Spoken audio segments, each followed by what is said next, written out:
All right, everyone, this is going to be an introduction to DNA and RNA. You can use this video if you already know about DNA and RNA and you just need to kind of freshen up your skills, or if you've never heard about DNA and RNA, it'll give you a good introduction to what they are, what they do, or if you've already learned about it and you just need kind of to help study or something to kind of help tutor you along the way, this video is for you.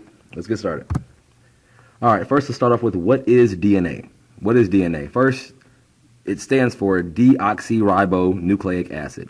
Big word, yes I know, but it's not that easy, that hard to say. So if you just take it step by step, deoxyribonucleic acid. Say it all together, deoxyribonucleic acid. All right. So key things about DNA.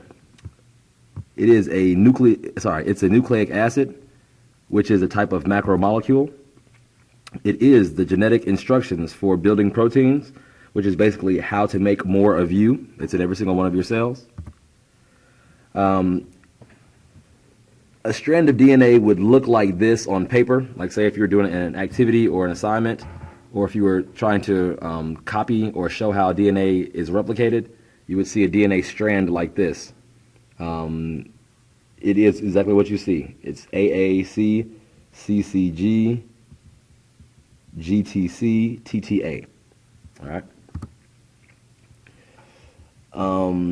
In real life, that should say, I think it should say real life. There's missing an L there, but in real life, it would be in the shape of a double helix. A double helix kind of looks like a twisted ladder. All right. Here's an example of DNA. This is the double helix. Obviously, this is just an image, so it wouldn't be this big or even this color, but it's just showing the structure of DNA. You'll hear more about these terms in a moment, but these are the sugars and the phosphates, kind of making the backbone of the DNA. And then these in the middle, these lines in the middle, represent the nitrogenous bases. But again, you'll hear more about those terms in just a moment. All right, so DNA is made of nucleotides. All nucleotides are made of three parts. You have a sugar part, a phosphate part, and a nitrogenous base. Okay, three parts. The nitrogenous bases are as follows, and this is for DNA only. You have adenine, which is represented by an A, thymine, which is represented by a T, guanine, which is represented by a G, cytosine, represented by a C. Each of these bases will only pair up in a specific way. So the A for adenine will only pair up with the T for thymine. A only pairs up with T. And the G will only pair up with C in DNA. So remember those base pairs, they're very important. A to T and G to C. Here's examples of base pairs in DNA. This is not the coiled up double helix structure. It's literally looking like a regular ladder, not a twisted ladder. But again, you can see the base pairing very well. A pairing up with T, fitting perfectly, and then G pairing up with C, same thing as you go all the way down. Remember base pairs, again, AT, GC for DNA. All right, who discovered DNA? So a couple people to mention, Watson and Crick and Franklin. Those are the three names you probably want to remember. Watson, these are all last names, Watson, Crick, and Franklin. So Watson and Crick determined the structure of DNA, coining the term double helix, and they used Franklin's X-ray picture in order to do so. So basically, they kind of used, the research of someone else, the work of someone else, her photograph, which helped them develop the structure of DNA, or not develop it, but to determine, I guess, a good name for it or to learn more about it. All right, that was DNA. Now we're going to talk about RNA, which is similar. So if you look at the letters, RNA, similar to DNA.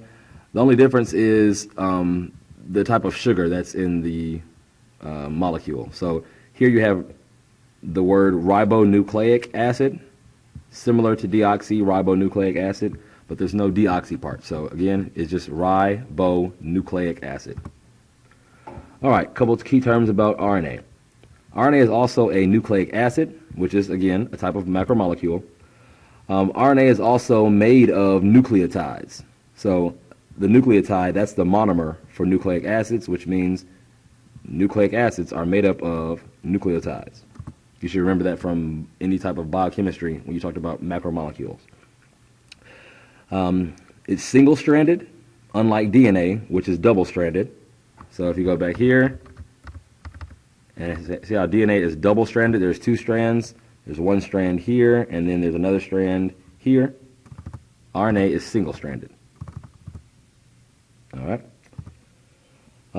Although DNA must remain, which means stay, although DNA must remain in the it must remain in the nucleus of eukaryotic cells, the RNA is free to travel through the cytoplasm.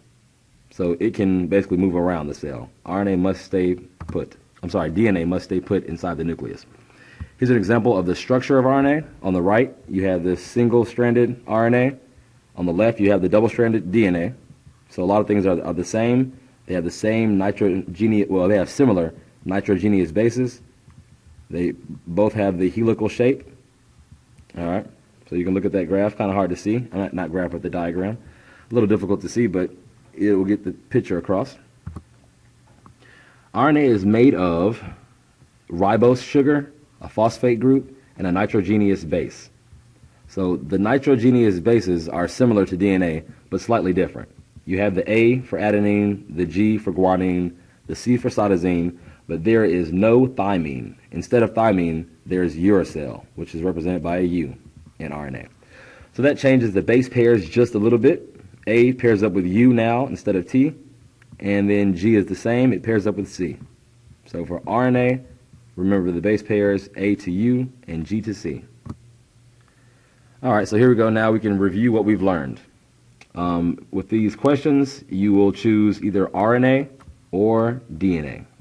So you want to basically say, is it RNA or is it DNA? Number one, this molecule has these four nitrogenous bases, A, T, C, and G.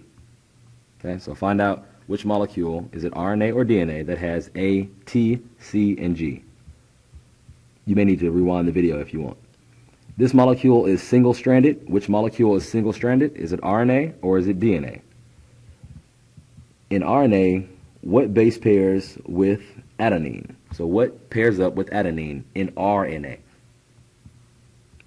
Number four, what did Watson, Crick, and Franklin help discover? So what did they help discover? Number five, this is a strand of which molecule? If you look at it down here, there are certain things you should be able to look at and know what it is, if it's RNA or if it's DNA. Okay, and this kind of goes up with questions from number one. All right, thanks. I hope this helped.